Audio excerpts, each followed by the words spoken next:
Engineer suggestion లేకుండా engineer drawing ఇవ్వకుండా ఇల్లు కట్టలేమా? మేస్త్రికి చేత కాదా?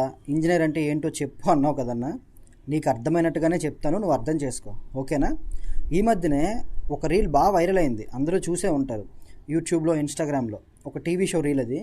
ఒక జడ్జి ఒక అబ్బాయిని అడుగుతారు, భగవద్గీత నువ్వు అంతా చదివావు కదా, భగవద్గీత దేని గురించో చెప్పు అని చెప్పేసి. అప్పుడు ఆ అబ్బాయి అంటాడు, ఇది ఒక టాయ్ బొమ్మ, దీన్ని మనం కొన్నప్పుడు దీనికి ఒక యూజర్ మాన్యువల్ బుక్ ఇస్తారు, దీన్ని మనం ఎలా వాడాలి అని చెప్పేదే ఆ బుక్ అని చెప్పేసి.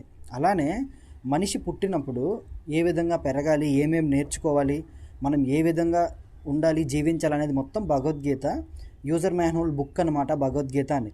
అలానే కన్స్ట్రక్షన్ ఫీల్డ్లో కూడా మనం ఏ పని చేయాలి, ఏ పని ఏ విధంగా ఉండాలి, ఏ పని తర్వాత ఏ పని చేస్తే బాగుంటుంది, దాని థియరీ ఏంటని మొత్తం చెప్పేది ఒక ఇంజనీర్. అర్థమవుతుందా?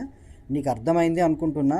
నువ్వు నిజంగా నాకు మెసేజ్లు పెట్టినంత తెలివైనడు అయితే నీకు అర్థం అవ్వాలి, ఓకేనా?